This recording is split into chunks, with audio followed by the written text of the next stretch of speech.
I think it comes down to who is your ideal client and where do they gather, and that might not always look like a traditional conference or event. It might be that there's a particular media, other type of media publication or group that's really popular with that, or it might be third party groups that are really good at bringing in a lot of people. Host masterminds now. A lot of thought leaders, coaches are hosting a lot of CEO masterminds. Getting in front of a room of 8 people could be huge for you versus being in a room of 800. Are you a scaling SaaS founder?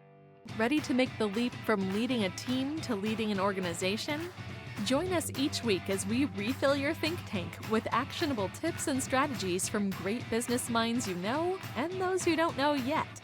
This is SaaS Fuel with your host, 5-time entrepreneur, SaaS founder, and globetrotting adventurer, Jeff Maines. Welcome back to the SaaS Fuel podcast, where your voice becomes the bridge between ideas and action, turning listeners into believers and believers into buyers.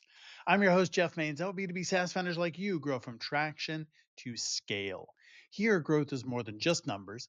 It's about crafting a future-proof company, premium valuation, and leaders who build a business of significance while living epic, adventurous lives. Here's a little secret. Your story, yes, yours, is one of the most powerful assets your business has.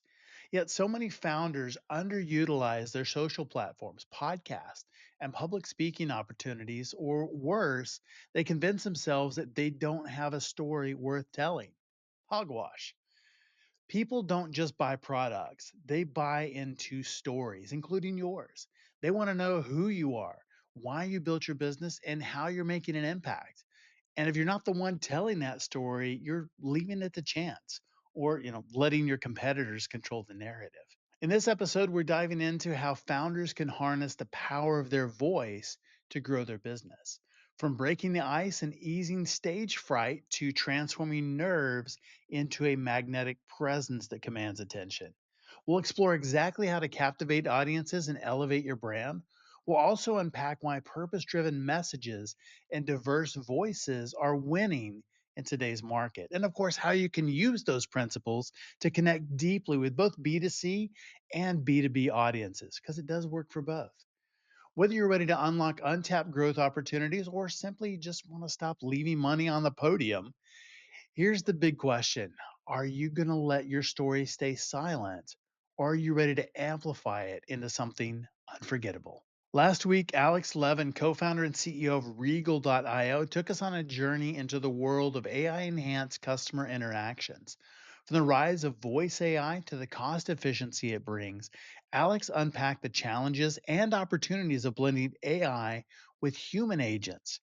Curious how AI can deliver personalized customer experiences while cutting costs? You have to go back and check out that episode. And last Thursday on our SaaS Fuel Expert series, Michael Greenberg, founder and CEO of Third Brain Digital Operations, revealed how AI is revolutionizing sales and marketing.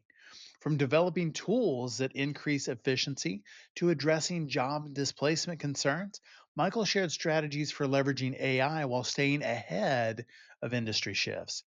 Curious how to build a robust infrastructure for AI-powered growth? Go back and give that a listen. So good. My guest today is Blair Bryant Nichols, founder of BBN Creative Management, where he specializes in building strategic speaking platforms for diverse, mission-driven talent. With a background in representing top authors and managing projects for entrepreneurs and celebrities, Blair is an expert in helping leaders leverage speaking to grow their personal and professional brands. Welcome someone who knows how to turn a microphone into a megaphone for your message and your business. Blair Bryant Nichols. Hey, Blair, welcome to SaaS Fuel. Hey, thanks for having me. Today is all about personal branding and speaking. And really excited about this topic. Why is it that SaaS founders should think about speaking engagements as a key strategy for establishing thought leadership in their industry? Yeah, well, thanks again for having me. And I'm excited to speak to this audience because I do think that there's a lot of people who are in and around the SaaS industry and who, especially in the founding space and the owner space, who probably haven't considered speaking to be as much of a strategy or as an asset as it really is. You may have started out as an event attendee and gone to conferences and obviously done networking and all of that. But imagine now the power that you would have at one of these events, whether it's for your industry in your space, maybe where your peers are and where you've got people in the similar types of companies sharing your kind of unique point of view and networking there. But imagine how much even more powerful it is to take your SaaS solution and bring it to an audience filled with your ideal clients and actually be someone that's not talking about the same industry jargon, who isn't in the same space, who really needs what you have to offer. And now you're bringing value as a thought leader to that space instead of just coming and pitching your software as a product and doing a demo. Now you're really getting to get in front of them in a different way and establish a relationship in a different way. And it's just a way to even think about scaling your business that a lot of SaaS Yeah. industry folks don't think about. So the big question, of course, when somebody starts thinking about this is, what do I talk about? How do I get up there? Because it's not really a pitch. So how do they even go about crafting a message to bring to the public that would be interesting? Sure, great question. And it can start from a lot of different areas. First of all, you probably have an area of expertise if you're developing a software platform that's serving a constituency. So hopefully there's problem solving and solutions that are already embedded in your software platform that allow you to have some domain of expertise in that area. Maybe it's for customer experience, maybe it's around building better leaders, maybe it's in the HR space, so you might want to talk about culture or incentives, or you might have a specific niche that you are really passionate about. But there's also thinking about it in reverse. Let's think about what your ideal audience is. Who's your ideal client? Who are you really trying to reach? Who is your customer? What are their problems? What are the solutions that they need? And how can you tie it into what your product does, what your software does? How can you kind of reverse engineer even what they're thinking about, what's going on in the industry, and turn it into valuable content? And that's really, I think, what I would recommend, in this space, is taking first either the approach of this really is what our service is all about. So we want to be the thought leaders in this space because we want to be dominant in that space. When you think about a service provider, a software service provider in this case, that's going to help us solve this specific problem. Or you want to take the approach of we are introducing ourselves to clients, to customers. We want to be seen as valuable thought partners and partners in general. We want to be trusted advisors.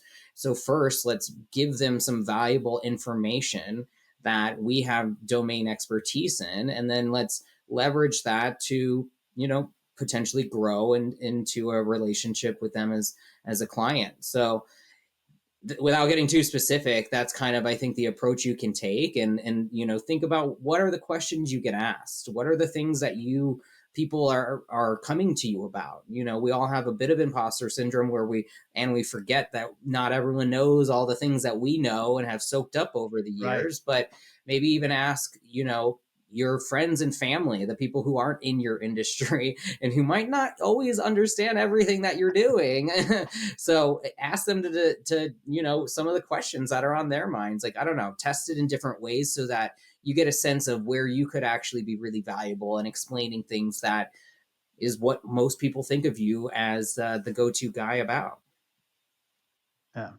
So somebody has a message. How do they go about sharing it and getting the stages that they want to get in so they get in front of the audience that they're looking for? Yeah. So first, and when I'm coaching and working with speakers and clients, I'm always have like three pillars. And the first is your asset. So, of course, you need to present yourself as a speaker. You can volunteer for all sorts of opportunities, whether it's a church or school or, an organization that is looking for someone to just provide value. But most of the time, if you're wanting to get more serious with speaking opportunities, especially if it is for a specific conference or association where your potential clients are, then you'll need assets. You'll need a website and some speaker video and your keynote topics. And you don't need a laundry list of topics. You really want to narrow it down to, these are the things that I'm really the expert in. Like, these are the main topics that you want to address, thinking specifically about that ideal client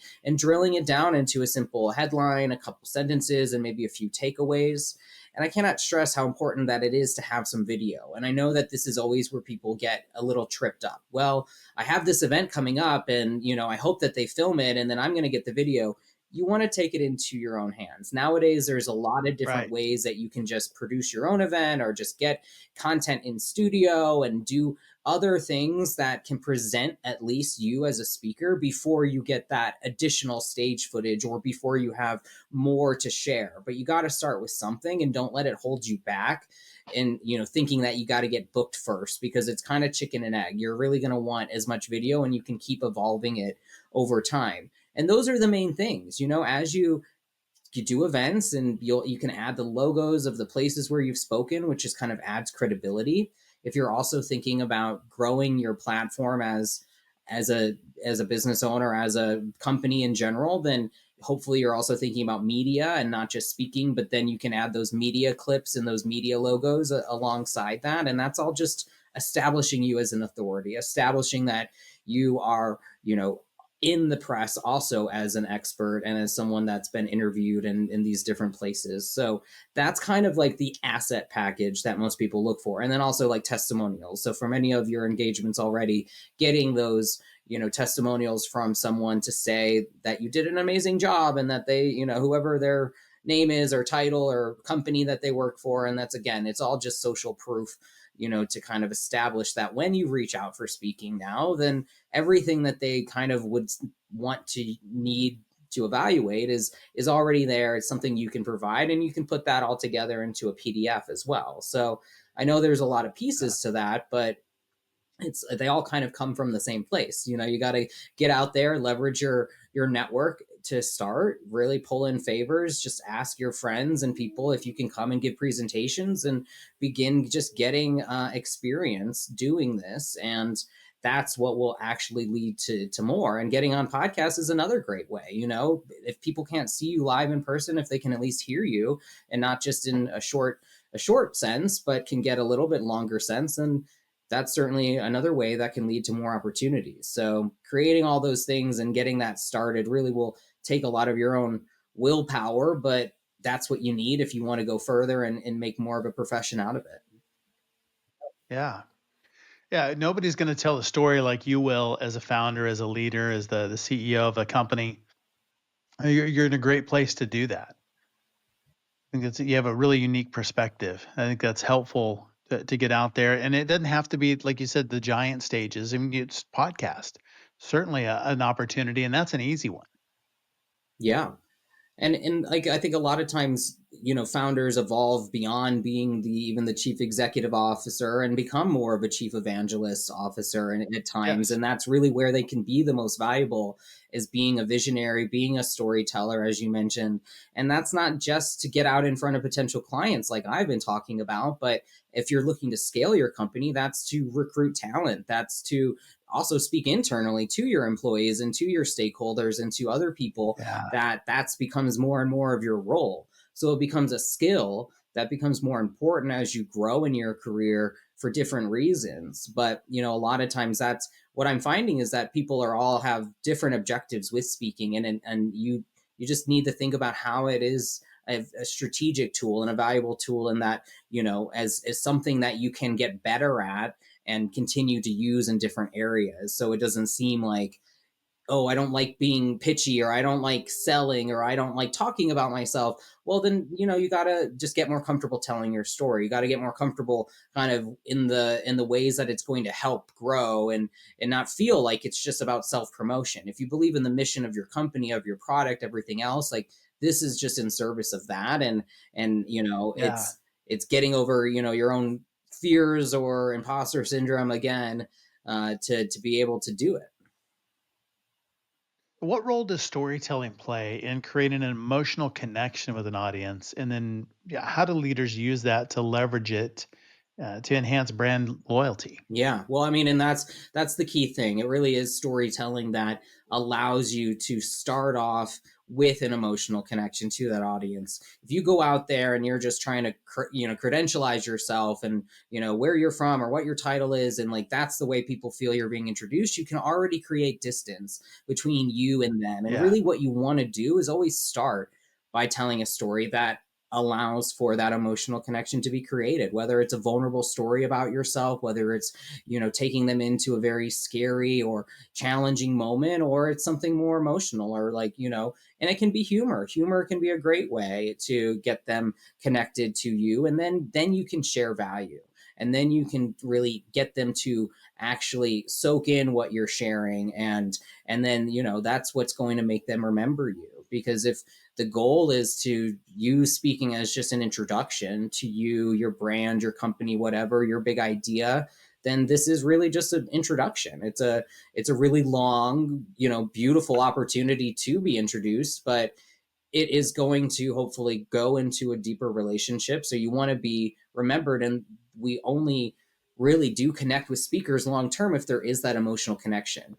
But you also have to be strategic with what you do on that stage. Once you've got them now connected, that's when you do want to, drop your free resource. Like you can, oh, you don't take pictures, you're going to get my slide deck. Just go ahead and use this QR code, and you're not being sneaky. Like but this is how you get all of those people in the audience now on your email list. And that's how they can turn into clients. And, but because you're using that emotional connection, where if you just pass them in the hallway, or you've got a booth in the exhibit hall and you want them to do the same thing, hey, just scan this QR code, do this thing, far less people are going to do that. They have no reason to. You haven't built any incentive in. And, this is a way to fill your funnel with people who already have a connection that you've established. And you're right. A lot of meeting planners don't want you to pitch from stage, but they will let you lead collect. And it's really, really good to have a resource, have something that's valuable. I mean, maybe even your most valuable thing, give it away to the audience. And I can do that and get 90% or more of the audience to opt in. And they're really getting value out of that. And meeting planners are happy to do that because people are engaging. It's not something they have to do, but it's optional and it's something that they want, and definitely having something of value is huge. Yeah, I mean, it's like walking away with more digital swag. They come to these events expecting Yeah, that stuff, and they can always opt out, but that's kind of the conference and the event industry. And that's what I think it's important to keep in mind. To Jeff's point, there's a lot of different things you can negotiate as a speaker. You're not always going to be paid. Like that's the very corporate route. What we're talking about is more often you volunteering to be a speaker, or even you paying to be a sponsor of an event, and instead of booth, time and having an exhibit hall, or in addition to that, what you really want is time on stage, time in front of these potential clients, customers, instead of your logo on a lanyard, or just being the host of some party.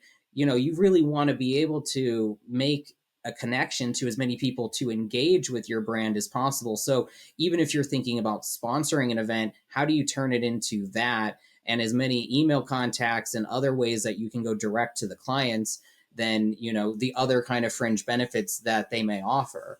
But that is often what they'll let you do. And then there are events that are designed to allow you to make an offer, and they're either a rev share model, or that you can pay again as a sure. sponsor, and you can make an offer. You can offer directly to Yes. that group, and that might be a really great opportunity if it's the right audience. It's all about, the more you're investing in an event, the more it's up to you to make sure that it's the right audience and number for you, and do your due diligence on the event's track record. If they're a brand new event, I wouldn't recommend investing in them. But if they've been around for a while and they always bring great people, and you can talk to people who've, sponsored in the past and what their ROI was like, then, it's just becomes kind of a numbers game. And if what you have to offer and how it converts and all of that, then those can be some of the best stages to be on. It really just depends on your business, and who you're trying to reach, and where they are, and where they gather. Yeah. And that's really interesting. That's maybe a little bit of a secret of the industry. Not every speaker is paid. Some of them are doing it for free. Some of them actually do pay or sponsor for stage time. And all of those are viable options. I've done it every single one of those ways. I mean, I've been paid to speak. I've done it for free. A lot of those, and that works out really well. And a few times I have paid to speak, and through sponsorship, and those can be really really good because you have more flexibility, like you said. If you're doing that, a lot of times you can make an offer, or there's some sort of a rev share, and that can be really good for everybody as well. Yeah, think about how much you invest in digital advertising. Think about, like, the numbers, Yes. the cost per, what the customer acquisition costs are. It's easy to Yeah. convert that into, okay, if I was on this stage and there's X number of people, or you test it out. Okay, I was on this stage, there was this number of people, this is how many people signed up, this is how many people bought, etc. You can see it. Oftentimes the math is very much in your favor, and you've gone further in how the customer engages with your brand than they will with a digital ad, because there's a Yeah. deeper connection from experiencing you. So it is kind of it's a highly precise way to market in a way. But I think with technology going to continue to disaggregate things, and things are always going to be disrupted, it's a pretty tried and true way Yeah. that can't really be replaced hopefully by AI and robots. I mean, we've tried holograms, but people still like to see people. It's just strange that way. There's a lot of power in that, having that physical presence and just the connection with people, and in a room, and where you can take them from I have no idea who you are at the beginning to 45 minutes later, wow, this is amazing, let's do something together. And that happens so fast in person. Yeah. And that's why so many of the bigger, tech companies or software companies, as they grow, a big part of their business model is hosting their own events, being the hubs Yes. of information, bringing their customers together. And they welcome in all the plug-in vendors and all of the people that support their main platform that might be competing Yeah. for some of those same customer dollars, in some way. But, they continue to want to partner because there's more in it for everyone. If they can generate more value for their customers, they're going to keep them, and they're not going to get rid of you know that CRM, if that CRM always has also introduced them to great other vendors that have helped them. Yes. Yes. So there's a lot in it What's for interesting is, you.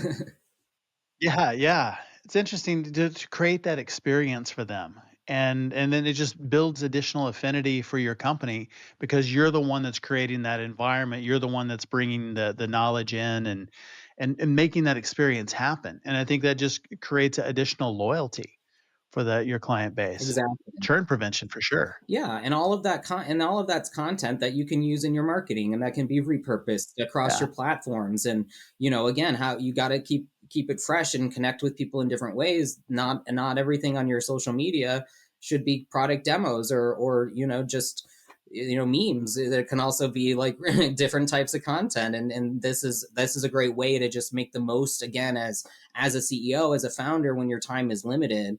It's just another way that then that can be repurposed in a really meaningful way. Yeah.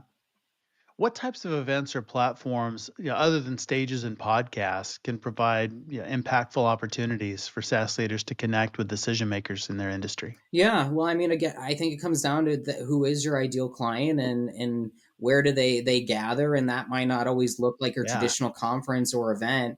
It might be that there's a particular other type of media publication or group that's really popular with that, or it might be third party groups that are really good at bringing in a lot of people. Host masterminds now. A lot of Yep. thought leaders, coaches are hosting a lot of CEO masterminds. Getting in front of a room of 8 people could be huge for you versus being in a room of 800. If those are all CEOs that could adopt, your software enterprise wide, or whatever that looks like for Right. you. It couldn't be, there's a lot of like small groups and small stages, so to speak, that people might not think about. I think people think about, how do I get in front of bigger and bigger audiences? And if that's, if you've got more of a B2C product, or you're looking, that might be the best way.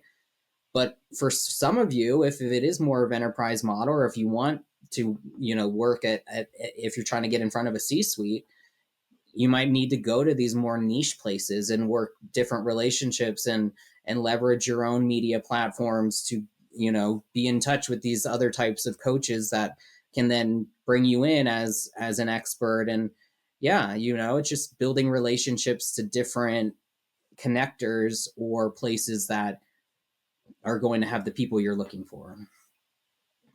Yeah. I think that's really key is figure out who your audience is and where, because your bigger audience isn't always better. Yeah. So you could be, at 500 people or 1,000 people, 5,000 people, Hmm. and have a few convert, or you could be in a room of 10 or 12 and convert 10 or 12. And Yeah. And when you're so it's not just the number. and it's a great point and something to keep in mind, especially if you're thinking about sponsorship. If someone's asking you to sponsor an event, one of the key considerations is how much are people paying to be there. If it's free, Yes. I'm not going to pay a lot. I'm not going to sponsor, event where there's only going to be 40% turnout because it's a free event. If people are Right. investing a lot in the event, then there's more likelihood that there are people who might invest more in what you have to offer. So, there's a lot you can learn just from the ticket pricing of these types of events. And there's people who spend, thousands of dollars to attend certain events and then are pitched programs that are tens of thousands of dollars and buy because the ticket Right. price is entry level for them and they are looking for resources, support, other things in the, so that's just something to be looking at as you're looking at evaluating, opportunities. Like seek out the high ticket events if high ticket customers is what you want. Yeah, that having that alignment is really important because if somebody's paying, $99 to go to an event and you're trying to sell them something that's $100,000, probably not the right audience. No, you're not. But if they're paying, 10,000 and you're trying to sell something, it probably makes more sense. But it's having that audience. Well, and that might also dictate what you do with that stage. Like you said, sometimes you can make an offer, sometimes you can't, sometimes you can lead collect, Yeah. and so sometimes it makes sense. You're just trying to get them in your email list, and maybe if they're just going to buy your $100 course, and only a fraction of them are ever going to spend more money than that, but that's what you're looking for, then you just got to calibrate that offer and that expectation based on that type of event or stage or whatever it is. Yeah. That's good. What metrics or indicators should leaders track to measure their ROI in speaking? Oh yeah, well, I mean, now there's well, you can track obviously how many people actually sign up for your email list or immediately post an event. You can set that up where you're tracking that per event and can see actually who eventually converts, and so you can actually like quantify how many of those people turned into customers or clients. There's also a great service for speakers called Talkadot that is basically you could set up your own mini survey, and when people take the QR code, then they can give you they can give you actual feedback. You can do a rating system. You can ask specific questions that might be relevant to your business or your software, and just make it very quick, again, while you've got them kind of captive, while you're have that emotional connection. And then that's something that you can use as follow-up as well. So there's certainly other kind of services or software out there that actually help in the collection of that.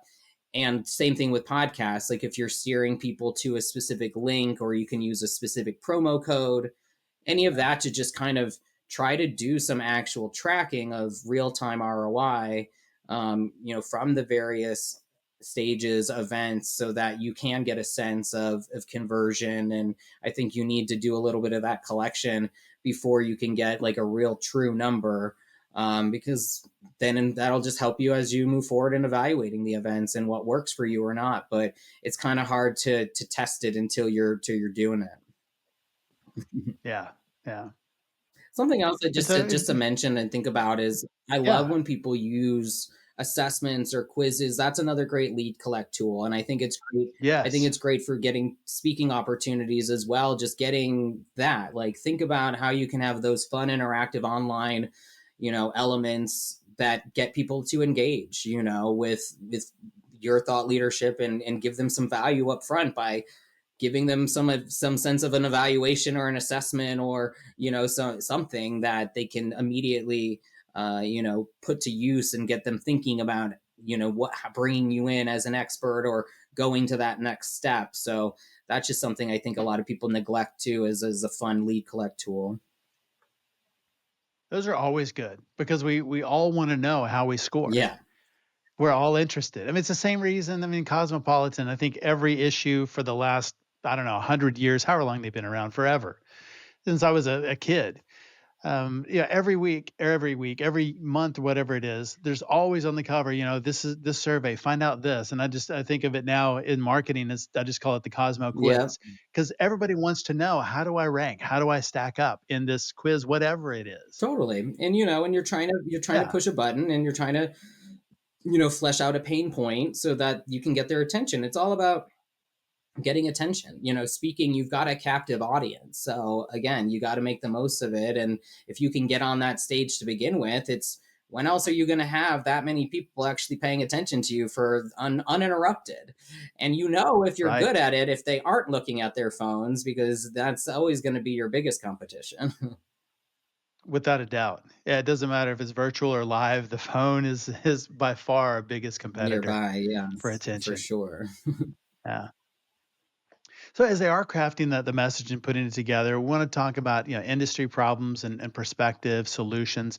But as they're talking about solutions, how do they do that without coming across as overtly promoting their product? Ready to dominate your market and skyrocket your revenue? Dive into Small Fish Big Pond, delivering a world-class business that swims circles around competitors. This book is packed with powerful marketing and leadership insights, guaranteed to transform your business and operate world class.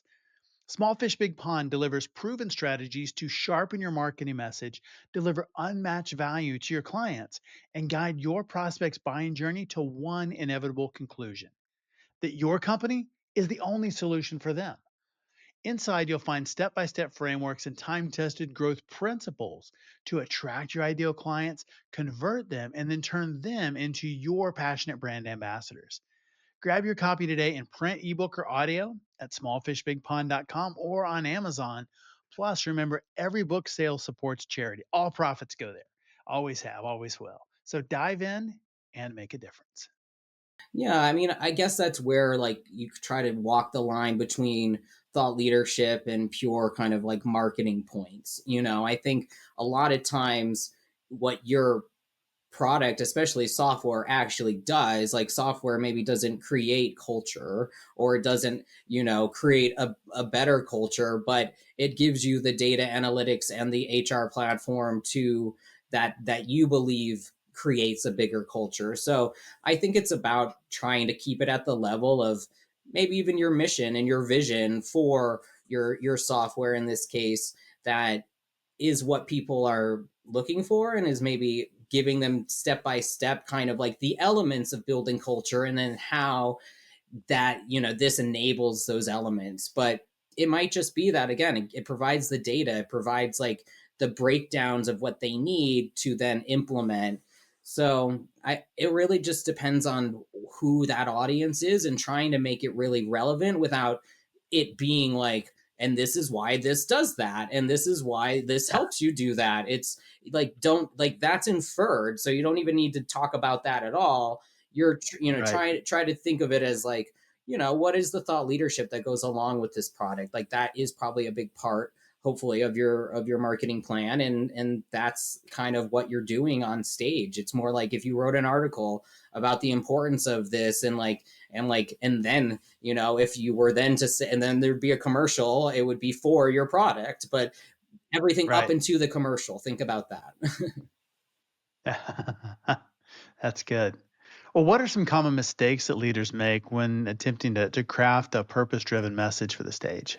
Yeah, well, I guess, one of the mistakes would be making it too much about either their background or themselves, like focusing too much on themselves, or focusing too much on like the product or the, features, things like that. If it's meant to be more of an inspirational message, I think it goes back to something, we talked about earlier. It's like, just tell a story, just start with thinking about your best stories, and things that like maybe are a little bit more vulnerable, things that will, in some respects endear people to you, and try them out, and hone them over time. But keep that list, because I don't, I think it's powerful to have some stories you can go back to and obviously use in different contexts and whatnot. But I think for longevity, like being able to swap things in and out to connect with different audiences and to keep adding, depth, and not feel like you are just saying the same things every time you do a podcast interview, like having different stories to share, um, I think is what will keep it interesting for you. Because I think the biggest resistor is just the founders, people either not wanting to do it, being more introverted, which is super normal and common if you're a software genius, product manager, engineer, whatever. Like, you might not think of speaking as your number one thing you'd like to be doing. So breaking it down into maybe getting more comfortable just sharing these stories, I think is a good approach to get people both better acquainted with it, but also much better at doing it in general. Some of the people who already feel like Yeah. they know how to do it really well have a harder time, kind of breaking down the walls a bit, being a little more authentic, being a little more vulnerable and less polished. Yeah. I struggle with that quite a bit, and just, early on kind of winging it every time, and kind of knew what I wanted to say, and then got a lot more disciplined in that, and really have, two keynotes that I deliver pretty much. That's it for the last couple of years. And I have a friend speaker named Ron Tite, brilliant guy. And he explained it in a similar way. And he said, think of it as bits, like sketches on Saturday Night Live. So you've got this bit and you get this bit, and you develop these over time, and you can pick and choose based on the event Hmm. what you're going to include. Totally. And I thought that was a really brilliant approach. So even just like you're saying, you have these different stories, these different elements, and you can take this one and this one and this one, and now you've got a presentation for a specific audience that's unique just for them. But it's not something that's brand new you've never tried before. Totally. Yeah, that's brilliant. Yeah, I love that. It is very much like sections, you've got a story, you Yeah, got your content chunk, and then another story. And like, there's just different things that you want to be able to be very competent and confident in delivering. And I think that comes from just practice so much that it is very natural for you to deliver your content, excuse me, your yeah, content.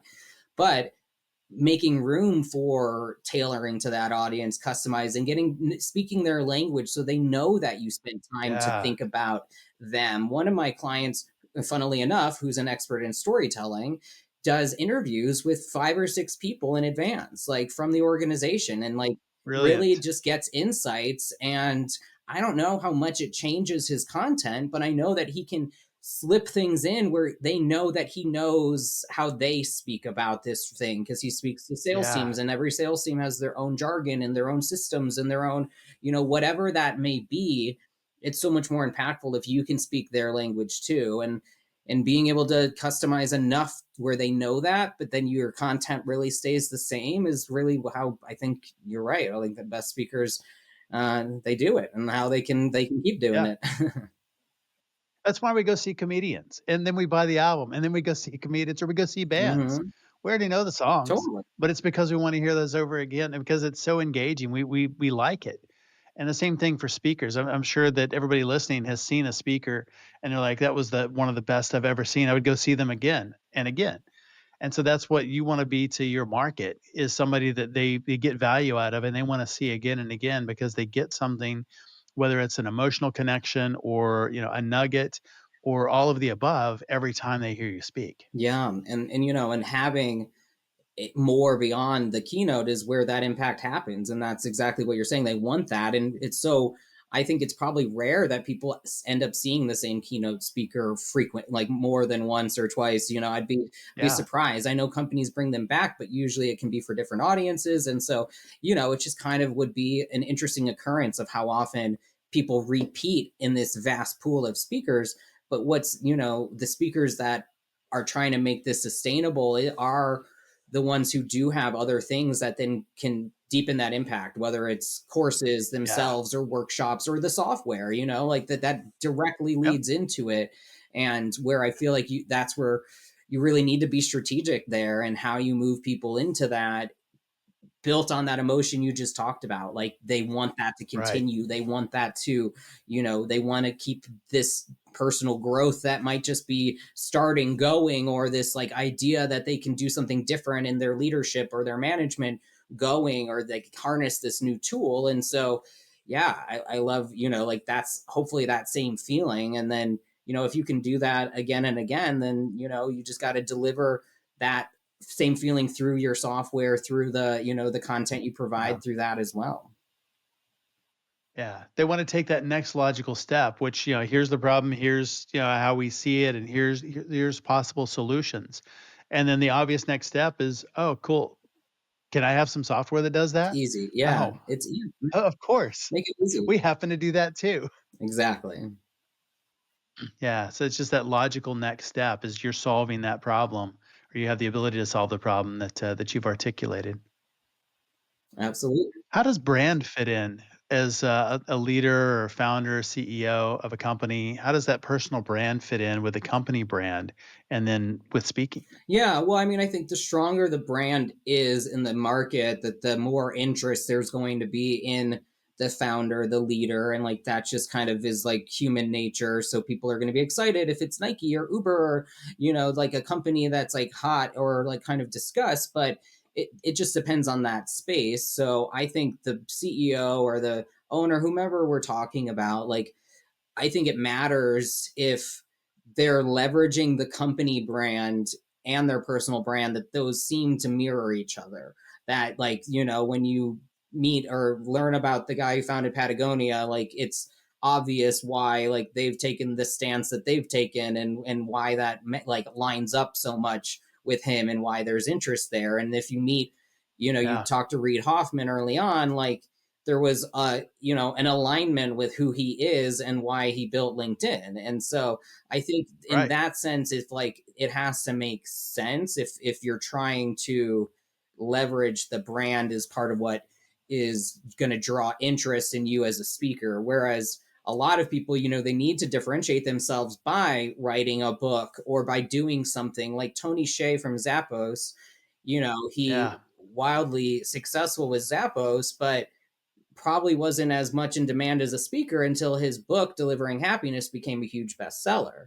And then now Right. everyone wanted to, like, now everyone knew who the person behind Zappos was and had this message that was easy to bring into the corporate world, and in fact spawned a whole consulting arm and other things and whatnot. So that's just one Yeah. example of where that can really take off for someone. But there does have to be a message that's still relevant that you're sharing. Just having a successful brand doesn't necessarily mean that, that brand, what is that brand known for? What does Nike do different? And like, that's where people I think have found success with brands that have found, to some degree, a lot of notoriety. But if that's if you're building your brand and your brand isn't going to like isn't piquing the interest, but your message can do the same in reverse. It can be what helps really establish your brand. They love what you stand for, and the more they see this founder as someone they want to follow, then more they're going to want to buy the products and the things that he or she is doing. So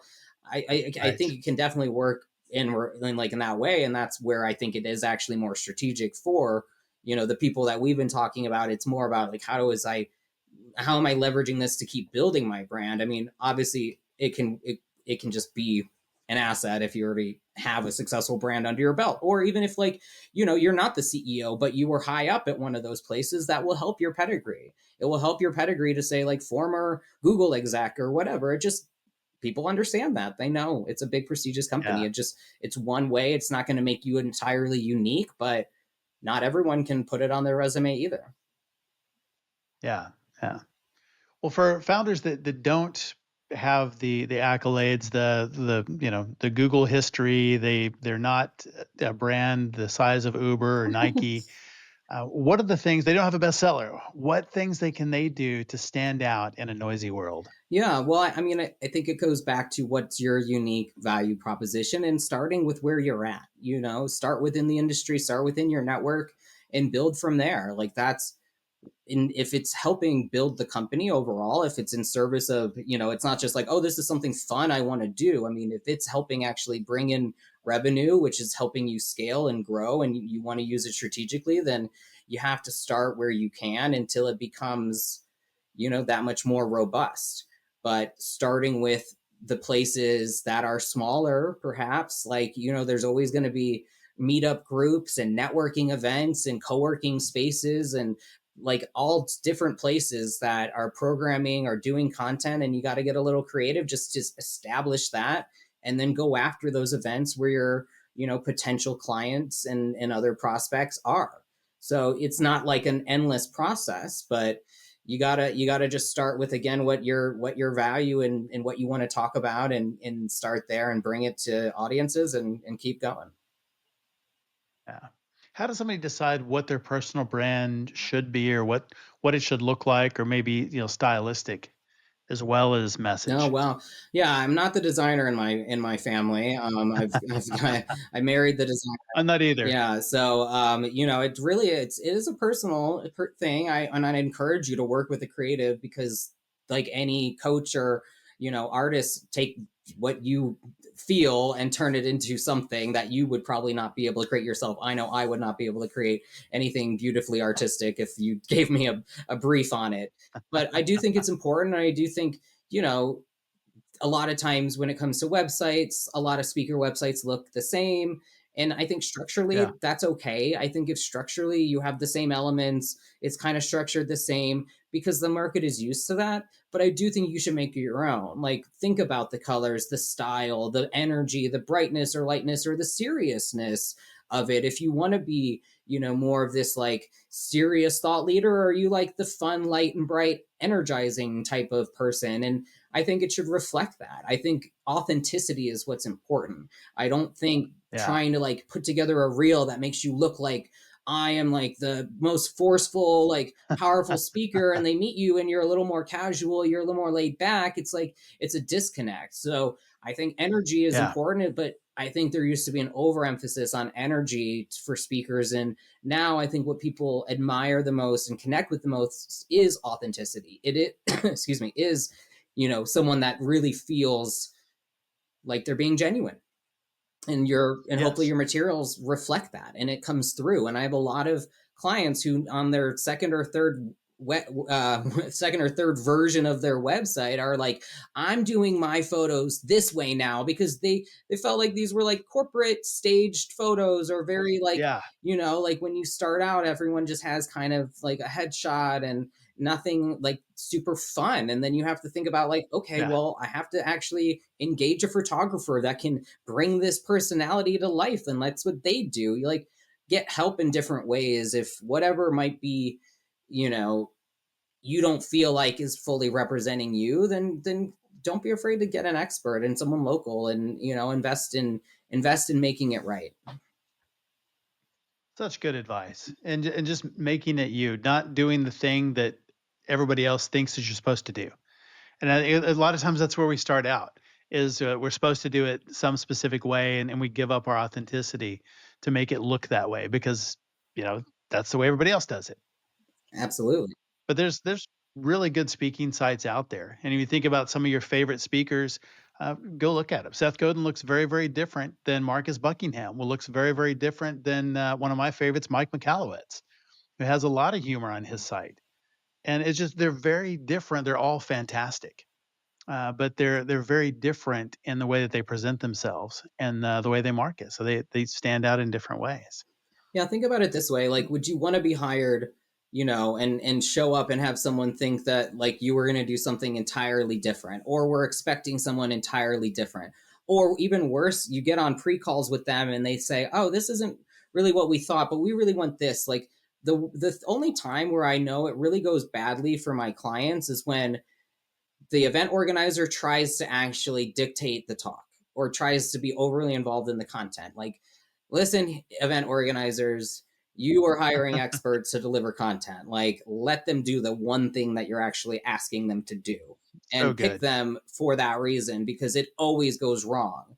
So you want your materials to be as transparent as they can be. If you want to be able to just go and deliver what you're meant to deliver, like, don't make it harder for them, if it's because it's only going to make it harder on you if it ends up not aligning. Right, right. Well, where can people learn more about you online? Sure. Well, you can find me on Instagram and LinkedIn, Blair Bryant Nichols and BBN Creative Management. And you can check out our website, bbncreativemanagement.com. And while you're there, if you'd like, I'm always happy. I'm always chatting with people at all stages of their speaking, even if they've never set foot on stage. You're not wasting my time. I love to help people get started. You can set up a free 30-minute call if you go to my website, or it's in the bio of my Instagram as well. Outstanding. We'll make sure and link that in the show notes too. Thank you. Blair, so good. So much great information today. Thanks for being on SaaS Fuel. Thank you so much for having me. Thanks again, Blair, for coming on the show and sharing your insights and resources. I know you founders out there, you have a great story, even if sometimes it doesn't feel epic. If you're a SaaS founder, maybe part of your speaking platform is right here on SaaS Fuel. You'll reach out to be a guest. And in the meantime, you can learn more about Blair and BBN Creative Management at bbncreativemanagement.com. As always, all links, highlights, resources, and full show notes are available at saasfuel.com.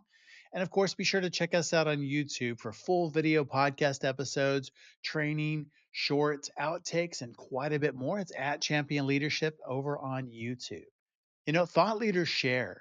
Share this episode with someone else who has a great story that also needs to be shared. Everyone who shares this week gets a beta test of StoryForge AI. It's a voice-activated gadget that turns mundane, ordinary life into an epic saga. Perfect if you feel like your story isn't big enough. It transforms things like "I spilled coffee on my shirt" into "the brave warrior battled a scalding brew in a quest for caffeinated glory." Hey, but even without that, you do have a great story your market needs to hear. So get out there and tell your story.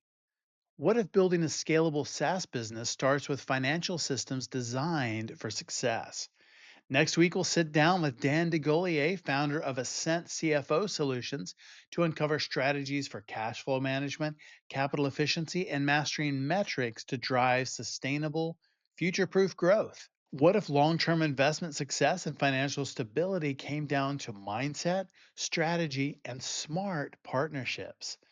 Join us next week on our SaaS Fuel Expert Series as Chris Ball, wealth management expert and co-founder of Hoxton Wealth, shares actionable strategies for navigating volatile markets, making informed investment decisions, and saving on taxes. Huge. I will see you next time, and as always, enjoy the journey. Thanks for listening to SaaS Fuel. Full show notes for each episode, which includes a summary, key takeaways, quotes, and any resources mentioned, are available at saasfuel.com. Be sure to follow and subscribe wherever you listen to podcasts. And if you're enjoying the content and getting value from these episodes, please leave us a rating and review at ratethispodcast.com/saasfuel. We'll be sure to read these out on future episodes.